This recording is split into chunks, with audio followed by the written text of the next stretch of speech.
지도가 잘 보일지 모르겠지만 빨간색은 북쪽 이스라엘 722년에 멸망했죠. 그 다음에 그 밑에 이 파란색은 남쪽 유다 586년 586에 멸망을 했어요.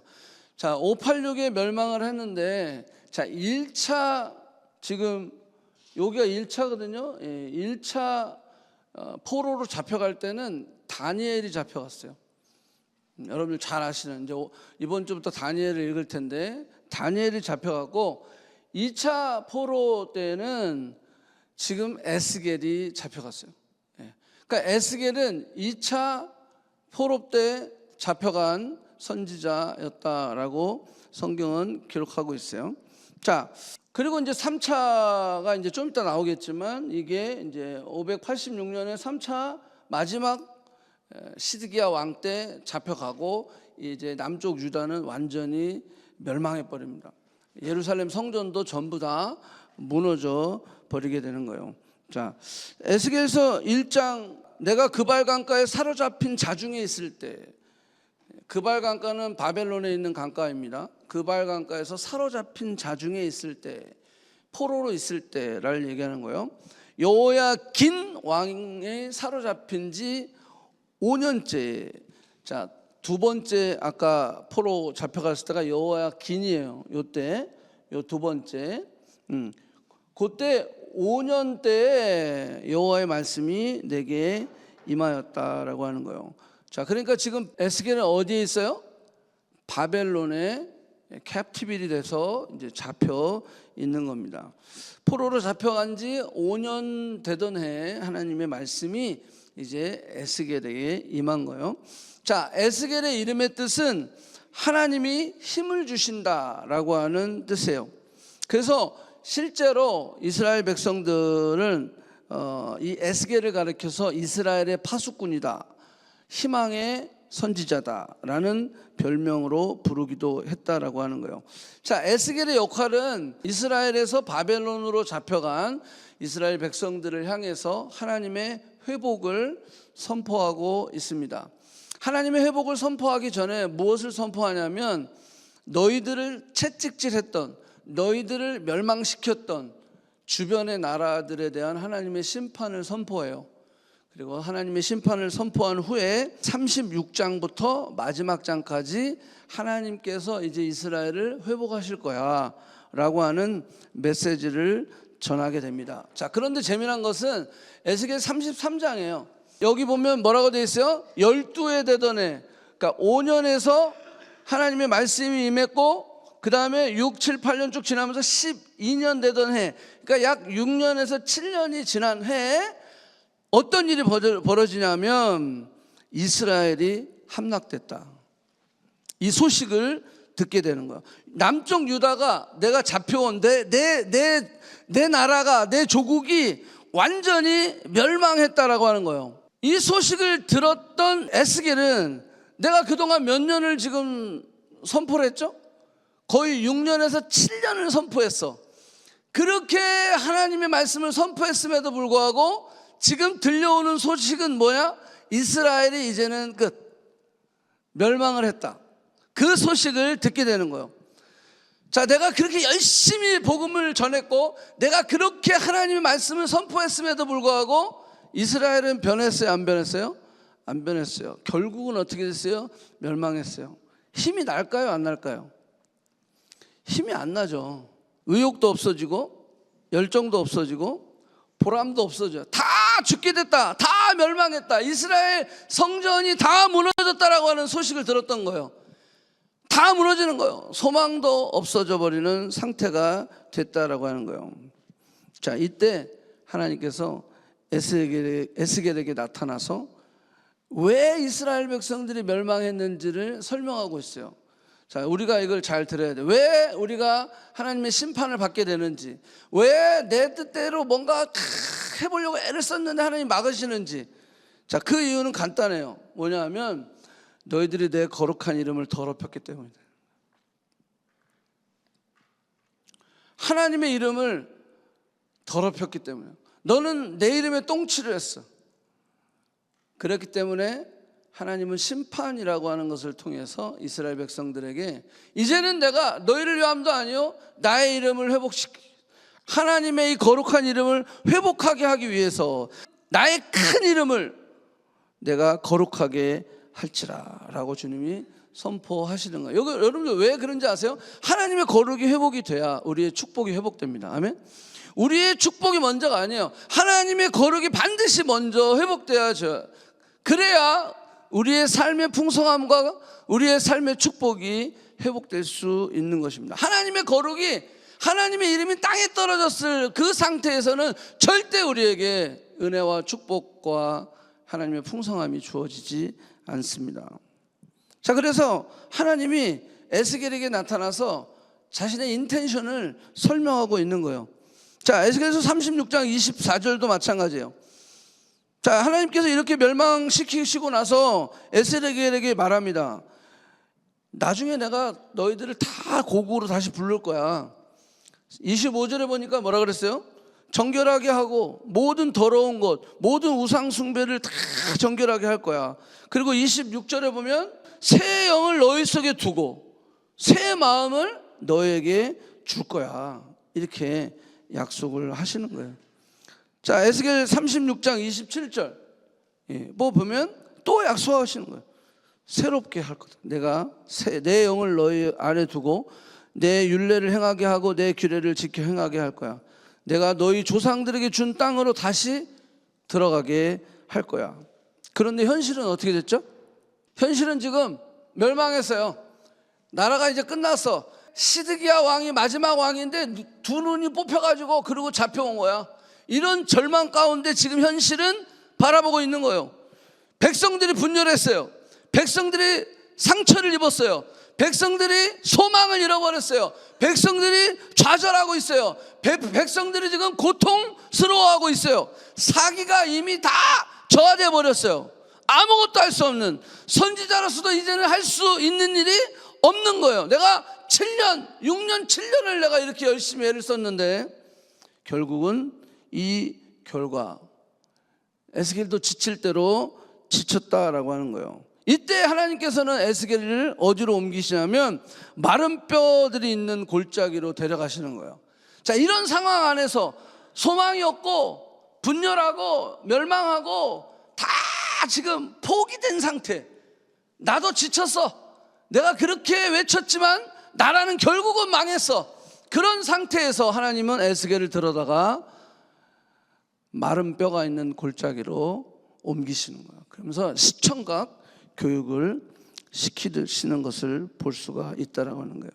인자야, 이 마른 뼈들이 능히 살아나겠느냐. 에스겔아, 이 마른 뼈와 같은 이스라엘 민족들이, 이 마른 뼈와 같은 이 이스라엘 백성들이 살아나겠느냐라고 이야기하는 거예요. 지연아, 이 마른 뼈와 같은 이 시대의 청년들이 교회를 떠나고 세상의 풍조를 닮아가고 세상의 야망과 성공을 따라가는, 뭐 조금만 힘들고 어려우면 교회 떠나버리고 잠수 타버리는 이 청년들이 살아나겠느냐라고 이야기하는 거예요. 여러분들을 향해서 아무개야, 네가 살아나겠느냐? 너의 가정이 살아나겠느냐? 너의 캠퍼스가, 너의 직장이 살아나겠느냐라고 이야기하는 거예요. 이 소망이 없는 세대를 향해서, 이 죽어져가 있는 이 세대를 향해서, 하나님은 없다라고 이야기하는 세대를 향해서 이들이 정말로 살아나겠느냐? 하나님 지금 이렇게 얘기하시는 거예요. 여러분들 살아날 것 같습니까? 네? 내가 살아날 것 같아요?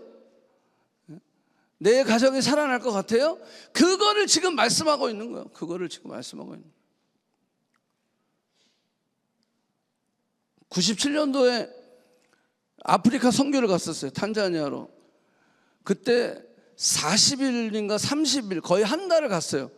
직장인들은 전부 사표를 쓰고 갔어요. 한 달을 휴가를 빼주는 직장이 어디 있어? 저 같은 친구들 3명이 있었어요. 또래 친구들. 그 친구 중에 워터로 나와가지고 컴퓨터 사이언스 해가지고 그때 당시 텔러스에서 한 달에 월급만 10,000불씩 받았어요. 근데 걔도 사표를 썼어. 휴가를 안 준대. 그러니까 오케이, 나 그러면은 사표 쓰겠습니다. 한 달에 10,000불 버는데, 그리고 아프리카를 갔어요. 아프리카 가서 저는 평생 처음으로 한 달 동안 있으면서 내적 치유라는 것을 배웠어요. 매일 저녁마다 선교사님이 그걸 가르쳐 주는 거야. 그리고 돌아오는 길에 제가 비행기에서 꿈을 꿨어요. 잠을 자고 있는데, 여러분 그 요술의 집 같은 데 보면은 그 스케어리 하우스라고 그런가요? 그런 데 가보면 이게 이렇게 입이 쫙 벌려져 있고요. 사람들이 눈이 좀비처럼 충혈돼 가지고 그 집으로 이렇게 들어가는 거예요. 저는 자는데요, 그 꿈을 꾸는 거예요. 근데 제가 꿈에서 뭐라 그러냐면, 저기 들어가면 다 죽는데? 저기 들어가면 다 죽는데? 그러면서 제가 막 꿈에 안 돼! 거기 들어가지 마! 그러는데 제 손에 어느덧 호루라기가 있더라고요. 그래서 그 호루라기를 자꾸 열심히 불어댔어요. 깨우는 거야. 그러면서 하나님께서 제게 주시는 말씀이 그거였어요. 이 청년들이 깰 수 있겠느냐? 이 좀비 같은 이 시대의 청년들이 깨어날 수 있겠느냐? 제가 그 꿈을 꾸고 토론토에 와서 97년도 5월 달에 갔다 오고, 그리고 나서 하나님, 제가 여기 남기를 원하시면 일단 대학원은 돼야 될 것 같습니다. 그래서 그해 9월에 대학원을 들어간 거예요. 저는 대학원을 들어간 이유가 유학생 선교회를 하라고 하시는 하나님의 말씀인 줄 알았어요. 그래서 97년도 9월에 대학원 들어가면서 바로 유학생 선교를 시작했어요. 그리고 지금까지 청년 사역을 하나님께서 하게 하셨어요. 그러면서 지금도 제게 들려오는 소리가 그거예요. 지연아, 이 청년들이 깨어날 수 있겠냐?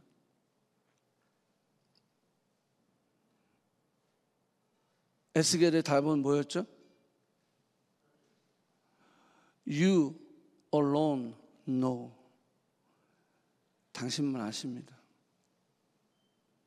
그 말이 뭔 것 같아요? 이 모든 문제의 해답은 주님께 있습니다라는 거예요. 나에게 답이 없습니다. 하나님께 답이 있습니다. You alone know. 하나님만이 아십니다. 이거는 자신이 답을 회피하려고 하는 답이 아니에요.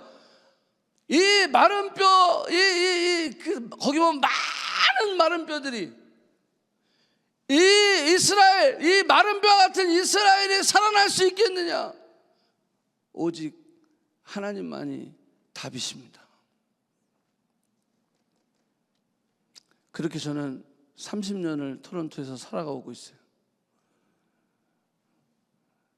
수많은 청년들을 만나가면서 함께 뒹굴고 함께 나누고 함께 씨름하면서, 저도 이제 나이가 먹어가니까 힘들어요. 그럼에도 불구하고 아직까지 사용하시니까 하나님, 저는 달아서 죽겠습니다. 녹슬어서 죽고 싶진 않습니다. 사용하실 때까지 사용하여 주시옵소서. 이 청년들이 살아갈 수 있겠느냐? 살 수 있겠느냐? 에스겔서 33장 22절에 보면 여호와의 손이 내게 임하여 내 입을 여셨어요.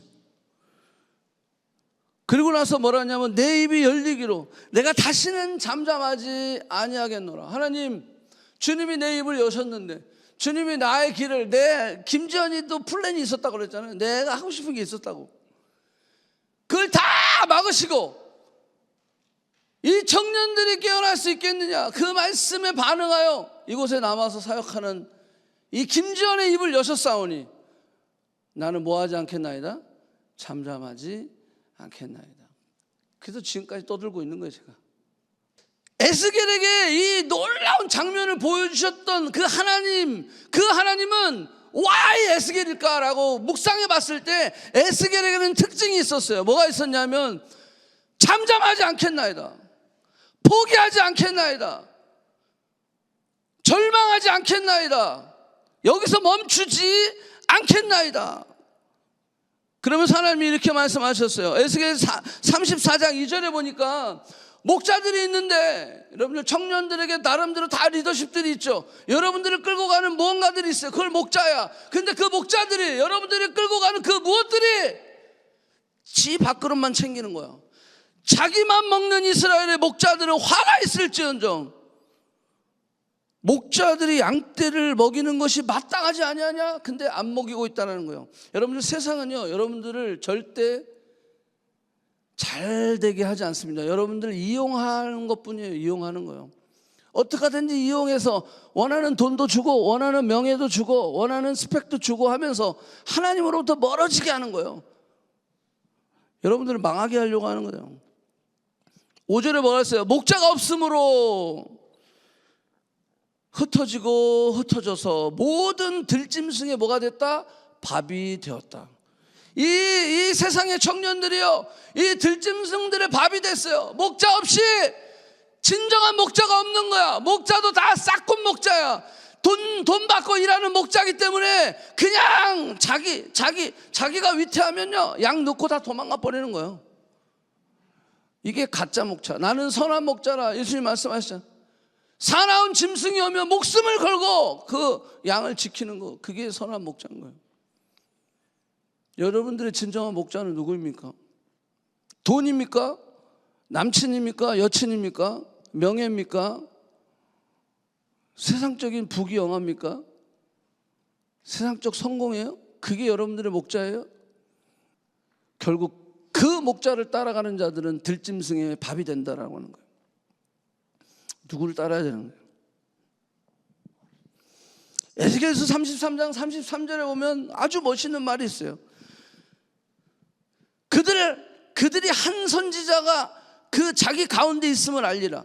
마침내 at last, 마침내 그 한 선지자가 여지 그냥 가짜 목자들만 쫓아다녀가지고 결국은 들짐승의 밥이 되어갖고 이스라엘이 쫄딱 망해버렸는데, 그럼에도 불구하고 그 한가운데 한 선지자가 있었는데 그게 바로 누구라? 에스겔이었다라고 하는 거예요. 에스겔이었다.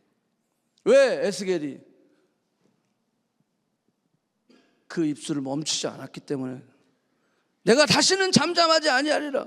내 노력이, 내 순종이, 내 희생과 헌신이 아무 결과가 없고 효과도 없고 변화도 없고 나아지지 않아도 그래도 어떻게 하겠다는 거예요? 잠잠하지 아니하겠다.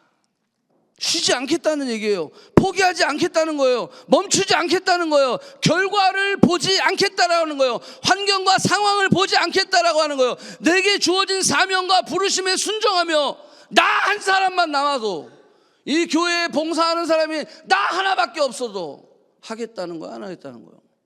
하겠다는 거예요. 왜 이 교회는 나만 봉사하지? 왜 이 교회는 나만 갖고 막 그냥 내가 뭐 동네 북이야? 그럼에도 불구하고 멈추지 않겠다. 그게 에스겔이에요. 그래서 에스겔을 하나님께서 그렇게 사용하시는 거예요. 비결이 있다. 그냥 아무나 랜덤으로 하는 게 아니에요. 여러분들, 우리 안에 그런 각오가 있어야 돼요. 그런 결단이 있어야 돼요. 그러니까 하나님께서 에스겔을 데리고 마른 뼈가 가득한 골짜기로 데려가셨던 것이다 라고 하는 거예요. 하나님께서 예비하고 나를 세우신 그곳, 내가 그곳을 떠나지 않겠다. 저도 그래서 견디는 거예요. 버팅기는 거예요. 하나님께서 옮기시기 전까지 끝까지 참고 인내하면서 이 자리를 지키고 있는 것입니다. 에스겔서 37장 1절. 자, 현재 이게 이스라엘의 상태예요. 저들의 믿음의 상태, 이스라엘의 영적인 상태가 저렇게 죽어 있다라고 하는 거예요. 그냥 죽은 게 아니야. 단순히 죽은 것이 아니라 죽은 지가 너무 오래돼가지고요, 뼈만 남은 거야. 살도 없어. 살 다 썩어서 이미, 그러니까 그냥 지금 죽은 시체들이 아니라 너무 오래 죽어버렸어. 이 시대의 청년들이 이미 벌써 옛날에 죽어버렸어. 고등학교 졸업한 이후부터 죽어버렸어.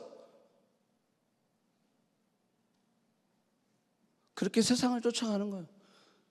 그렇게 거짓 목자들을 쫓아다녔던 것이 지금 여러분들 주변의 친구들이야.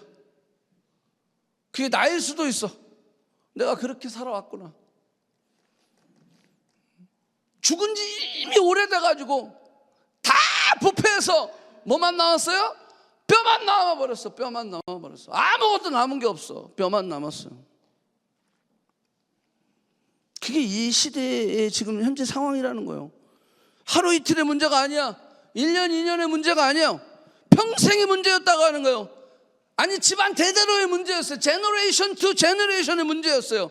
나라 전체의 문제였어요. 민족의 문제였다라고 하는 거예요. 어디서부터 시작해야 될지, 어디서부터 이걸 해결해야 될지 답이 안 나오는 상태인 거예요.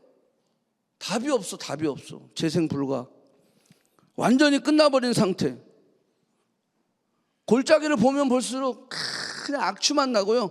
오히려 두려움과 절망만 그 안에 있을 뿐이에요. 내 자신이 그럴 수 있어요. 내 가정이 그럴 수 있어요. 내가 속해 있는 공동체가 이런 모습일 수 있다라고 하는 거예요. 이 사회가, 이 나라가, 이 세상이 이런 모습이다라고 하는 거예요. 어디에 답이 있겠습니까? 답이 없는 거야 지금. 노답이야 노답.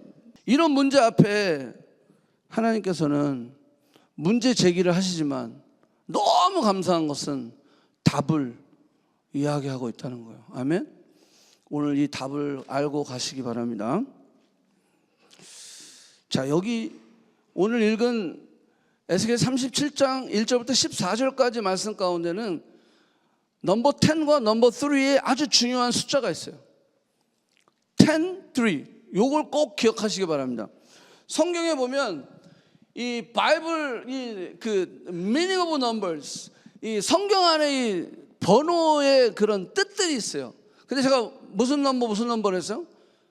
3번과 10번. 그것만 오늘 잠깐 여러분들 한번 보세요. 3번은 완전수입니다. 삼위일체, 트리니티. 완전수예요. 영적인 완전수, 거룩과 부활의 수. 3일 만에 부활하셨던. 자, 10번은 뭐냐면 충만수예요. 모든 숫자가 10으로 바뀌어요. 10, 20, 30, 10으로. 그래서 이거는 이 세상에 존재하는 존재, 조직과 존재의 완전 수라고 합니다. 근데 재미난 건 이 10은 3과 7의 합산이죠. 근데 이 7이라고 하는 숫자는 어떤 숫자냐면 우리가 일주일이 7일이죠. 천지창조, 안식까지 하면 7일. 이 7일이라는 것은 예수의 수, 창조의 수, 땅의 완전수, 구원의 수, 언약과 성취의 수가 7이에요. 그러니까 3하고 7과 합쳐진 게 10이니까 이게 완전 퍼펙트 넘버가 되어버렸다라고 하는 거예요. 자, 이게 에스겔 37장에 나와 있다는 거예요. 하나님 이걸 보여주신 거예요. 첫 번째 세계는 뭐냐면요, 바로 이거예요. You shall live. 너는 반드시 살 것이다 라고 하는 거예요. 생기가 너에게 들어가느니 너희가 살아나리라. 누가 살리겠다는 거예요? 하나님이 살리시겠다는 거예요. 이걸 3번이나 그 본문 안에 강조하고 있어요. You shall live. 여기 보면 You will come to life 이렇게 얘기하고 있어요. 37장 6절에도 보면 뭐라 했어요? You will come to life 이렇게 얘기하고 있어요. 너희가 살아나리라. 37장 14절에도 보면 You will live. 살아나리라. 너희가 살아나리라. 오늘 설교 제목이 뭐죠? 이 마른 뼈들이 살아날 수 있겠느냐? 하나님의 대답이 뭐야? 3번이나 얘기하고 있어요.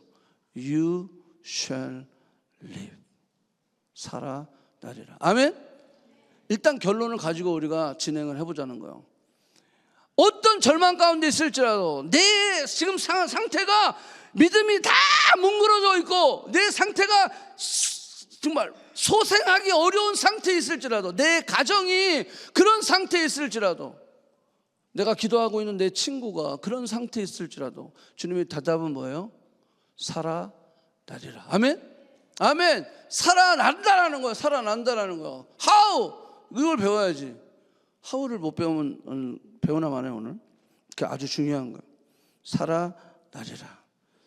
주님이 답이시다. 주님이 살아나게 하시겠다라는 거예요. 아멘? 그래서 요한일서에 보면 요한일서 4장 4절에 이렇게 얘기했어요. 너희 안에 계시니가 어디보다 더 크다? 세상보다, 세상에 있는 자보다 크심이라. 너의 문제가 아무리 크다고 할지라도 누가 더 크다? 예수님이 더 크시다. 믿습니까? 아멘, 아멘. 너희가 살아나리라. 반드시 산다고 말씀하는 거야. 너무 어려운 상황이니까, 절망이니까, 노답이니까 우리에게 확신을 주고자 하나님이 지금 에스겔에게 3번이나 강조하면서 완벽한 숫자로 지금 이야기하고 있다라고 하는 거예요. 뿐만 아니라 하나님은 본문에서 10번을 이야기하고 있는데 그 10번은 구체적으로 그러면 어떻게 살아날 거냐, 그것을 제시하고 있어요. 5절 6절에 보면 한국말이랑 영어랑 같이 보셔야 되는데 영어가 정확하게 표현되어 있어요. I will 이라고 하는 그 표현이 있어요. 그게 5번 지금 나오는 것을 여러분들 볼 수 있을 거예요. 내가 생기를 너에게 부르는, 심줄을 주고 살을 입히고 가죽을 덮이고 또 생기를 내가 불어 넣어 주리니. 자, 여러분 이거 이따가 정리를 제가 다시 한번 할 거예요. 자, 12절과 14절에도 보면 내가 너의 무덤을 열고 무덤에서 나오게 하고, 그리고 이스라엘 약속의 땅으로 돌아가게 하리라. 그리고 내가 내 영을 너희 속에 두리라. 그러면서 뭐라고? 내가 그 고국 땅에 그냥 돌아가는 것만이 아니라 거기다 settle down, 살게 하겠다. 자, 이걸 그냥 정리하면 이렇게 돼 있어요. 10가지로. 그러면 하나님이 이렇게 10가지로 설명할 필요가 있을까요? 없죠. 그럼에도 불구하고 이렇게 친절하게 설명하시는 이유가 뭘까요? Don't worry, 걱정하지 말라는 거예요. 너희들은 반드시 산다. 반드시 내가 살릴 거야. 어떻게? How? 저렇게 살리겠다는 거예요. 하나하나 one step by step으로 하나하나씩 살려서, 그래서 군대를 이루게 한다는, 저 마른 뼈들이 큰 군대를 이루게 할 거다라는 거예요. 하나님의 군대, 하나님의 그 거룩, 그 거룩한 이름을 더 드높일 수 있는, 그 거룩한 이름을 존귀케 할 수 있는 그러한 군대로 하나님께서 세워주시겠다라고 말씀하고 있는 거예요. 여러분들, 마른 뼈, 이 마른 뼈가 가득한 이 골짜기, 이 골짜기와 같은 이 이스라엘의 이 모습, 여러분 이게 파이널 데스티네이션입니까? 아니다라는 거예요. 지금 하나님이 에스겔에게 보여주고자 하는 그 마른 뼈의 이 골짜기는, 이 골짜기가 너의 최종 목적지가 아니다라고 하는 거예요. 여기에 너가 스테이하는 거 아니다라고 하는 거예요. 이게 네 최종 현실이 아니다라고 하는 거예요. 여기서 끝나는 게 아니다라고 하는 거예요. 우리의 삶 속에 어려움이 올 수 있어요. 절망이 올 수 있어요. 고통이 올 수 있어요. 하지만 그게 너에게 파이널 데스티네이션이 아니다라고 하는 거예요.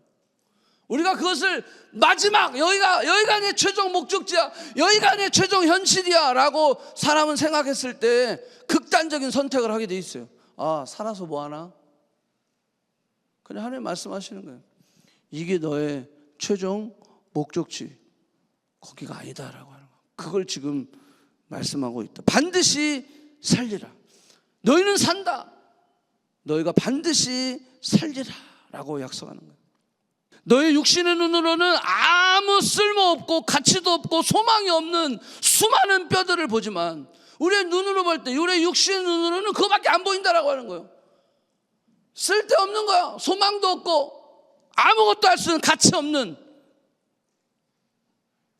근데 이곳에는 네가 보이는 눈으로 그렇게 보지만 하나님 뭐라고 말씀하셔요? 너가 볼 수 없는 영의 눈으로 본다면 여기에 무엇이 흐르고 있다? 생명이 흐르고 있다는 거예요. 여러분들이 그 절망 가운데 생명이 흐르고 있으면 볼 수 있어야 돼요. 바울과 실라는 예수님은 복음을 증거하다가 두들겨 맞고 감옥에 갇혔어요. 감옥에 갇혔지만 그럼에도 불구하고 그 감옥에서 뭘 봤어? 생명을 볼 수 있었어. 생명을 볼 수 있었기 때문에 그들은 기도하고 찬양할 수 있었다라고 하는 거예요. 요셉은 형들이 정말로 죽이려고 했고, 그런 다음에 애굽에 팔아버렸어. 그 절망, 여러분들, 내 친형이 나를 팔아버렸어. 여러분, 이게 해결할 수 있는 상처입니까? 해결이 안 되는 상처예요. 이거는 내 친형이 나를 죽이려고 했고 나를 팔아버렸어. 이러면 어떻게 관계가 회복될 수 있습니까? 이거는 도대체 회복될 수 없는 그 상처를 가졌음에도 불구하고 요셉은 종으로 잡혀갔을 때 그 생명의 흐름을 볼 수 있었다라고 하는 거예요. 그가 억울한 누명을 쓰고 감옥에 갇혔음에도 불구하고 원망하고 신세한탄하지 아니하고 그 감옥 안에서 생명의 흐름을 볼 수 있었다라고 하는 거예요. 그걸 어떻게 알 수 있냐? 그가 형들을 만났을 때 어떻게 했어요? 용서했다라는 거예요. 뭘 봤기 때문에? 생명의 흐름을 봤기 때문에. 그 악올 골짜, 그 시편 23편에 보면은 내가 사망의 음침한 골짜기를 다닐지라도 해받음을 두려워하지 않는 것은 주께서 나와 함께 하심이라. 주의 지팡이와 막대기가 나를 안위하시나이다. 뭘 봤어요? 그 사망의 골짜기에서 그는 생명을 볼 수 있었다라고 하는 거예요. 여러분들, 이 지금 마른 뼈가 있는 이 에스겔 골짜기, 이 골짜기에서 하나님은 에스겔에게 지금 뭘 보기를 원하시는 거예요? 에스겔이 생명이 흐르고 있는 것을 보기를 원하신다라고 하는 거예요. 여러분들의 삶 속에, 여러분들의 가족 안에, 여러분들의 친구, 그리고 여러분들의 공동체 안에 아무리 절망이고 소망이 없고 진짜 막 죄의 냄새가 막 올라와 막, 그럼에도 불구하고 에스겔처럼 우리는 그 생명을 볼 수 있어야 된다라는 거예요. 반드시 살리라. 아멘. 절망하는 자들이 계속 불평하는 거예요. 습관적으로 불평하는 사람들이 있어요. 습관적으로 무슨 일만 있으면 판단하고 정죄하고 나는 잘못이 없어, 늘 남 탓이야. 이거를 프로 불평러라고 얘기해요. 프로 불평러. 이 대표적인 사람이 뭐예요? 광야에, 엑소더스에서 광야에 나갔던 이스라엘 백성들 다 죽어버렸어요. 이 프로 불평러들은요 다 죽었어요. 여호수아 갈렙만 빼놓고 싹 다 죽었다라고 하는 거예요. 에스겔과 이스라엘 백성을 그 현재 상태를 보면요 제로예요. 제로. No hope. 그때 당시 승승장구했던 바벨론, 세상적인 시각에서 보면 100 포인트, 우리는 제로. 근데 하나님 지금 뭘 얘기하시는 거예요? 여러분, 세상은요 여러분들 숫자로 여러분들의 가치를 평가해요. 이 사람 연봉 얼마 받지? 그거 여러분들 가치 평가 기준이에요. 세상은. 이 사람 시급 얼마 받지? 그게 여러분들 가치 평가 기준이에요. 저 사람은 어느 집에 살지? 무슨 차 타고 다니지? 무슨 옷 입고 다니지? 무슨 이거 뭐 하고 다니지? 뭐 들고 다니지? 그게 다 여러분들 가치 평가 기준이 되고 있어요. 심지어는 SNS 팔로워가 몇 명이냐? 그게 내 가치 평가 기준이 되고 있다는 거예요. 억울하게도 심지어는 몸무게, 키, 이게 가치 평가 기준이 되고 있다고. 이 세상은요 우리 모두를 다 넘버링하고 있어요. 근데 여러분, 성경은 뭐라고 얘기하는지 아세요? 절대 숫자가 여러분들의 인생을 좌지우지하지 말게 하라는 거예요.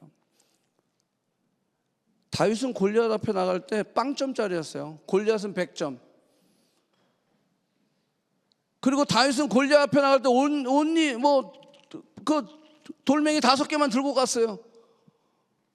숫자적으로는 다윗은 완전히 제로 베이스.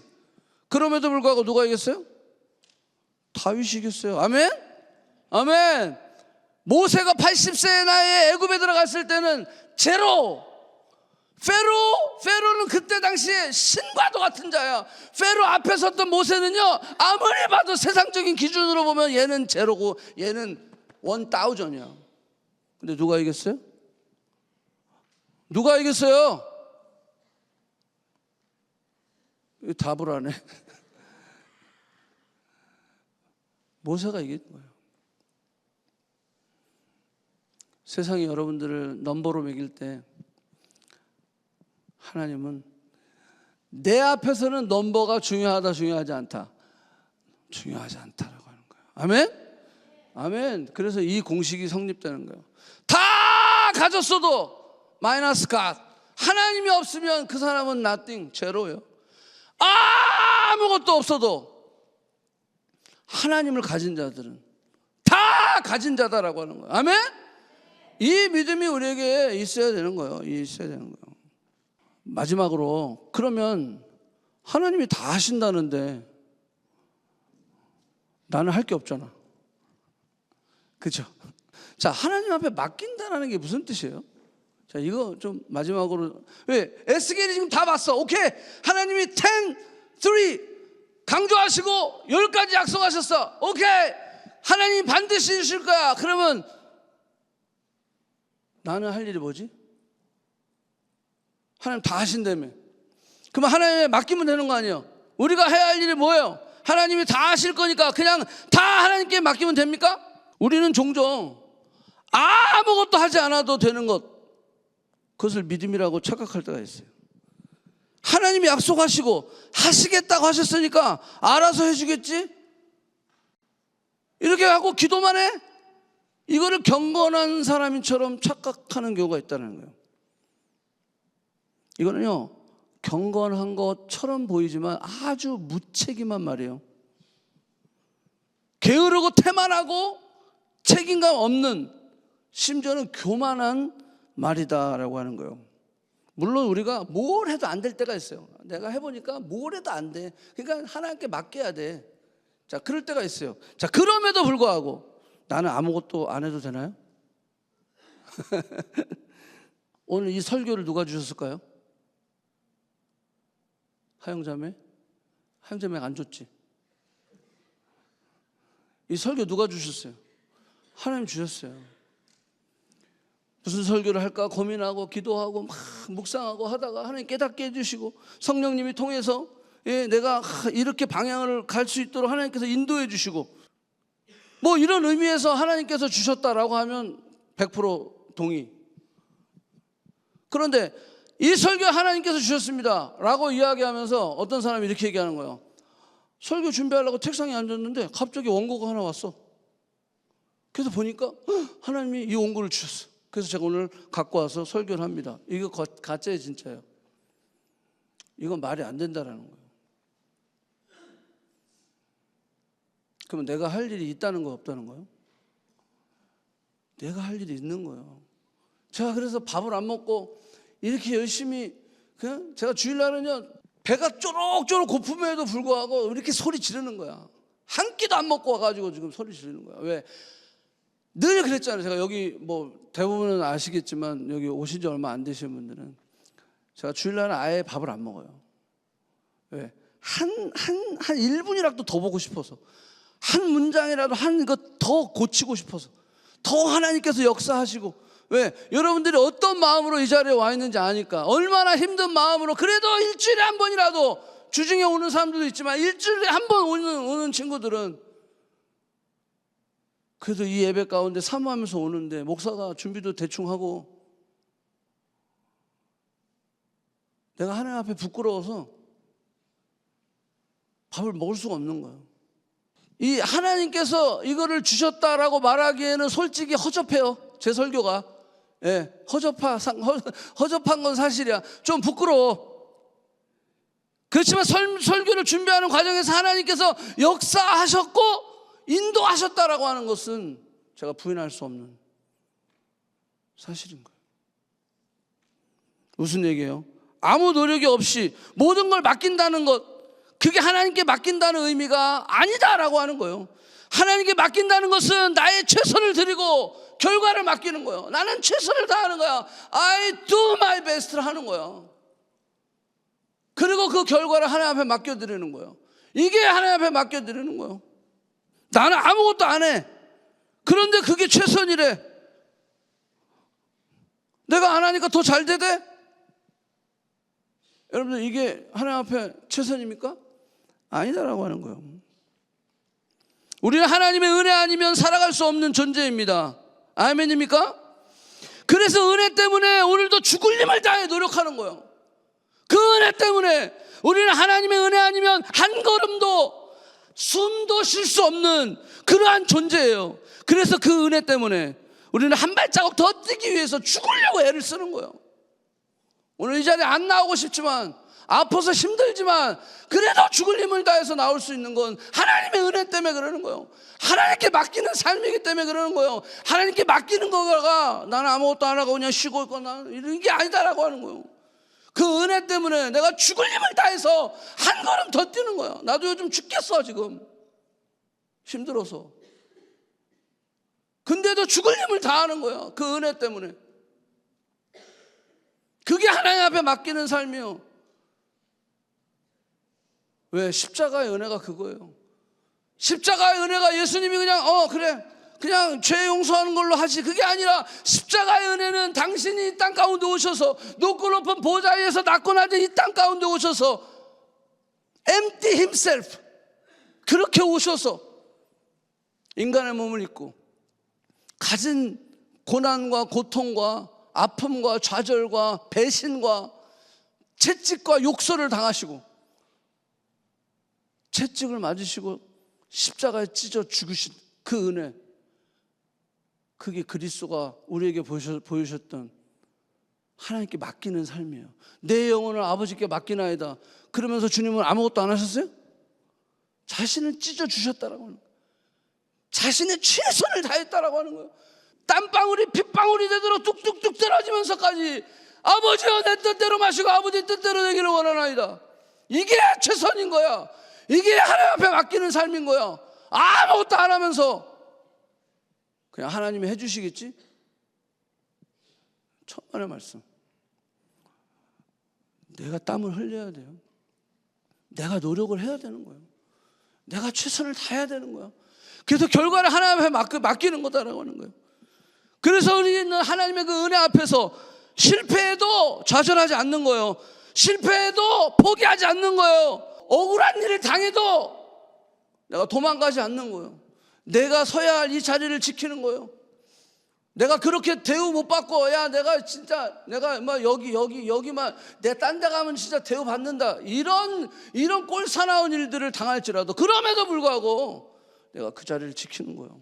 왜? 하나님의 은혜 때문에 아무리 외롭고 아무리 어렵고 낙심하는 일이 많을지라도 그럼에도 불구하고 하나님의 은혜 때문에 우리는 그 자리를 지키고 있는 겁니다. 나는 할 수 없는 일인데, 나는 할 수 없어요. 하나님, 저는 못해요. 그런데 오늘 최선을 다하는 거예요. 왜? 하나님의 은혜 때문에. 그게 바로 십자가의 은혜, 하나님의 사랑. 하나님의 사람들의 믿음은 바로 그런 믿음인 것입니다. 이 마른 뼈들이 살아날 수 있겠느냐? 여러분들 대답하시기 바랍니다. 하나님이 오늘 여러분들 향해 말씀하고 있어요. 이 마른 뼈들이 살아날 수 있겠느냐?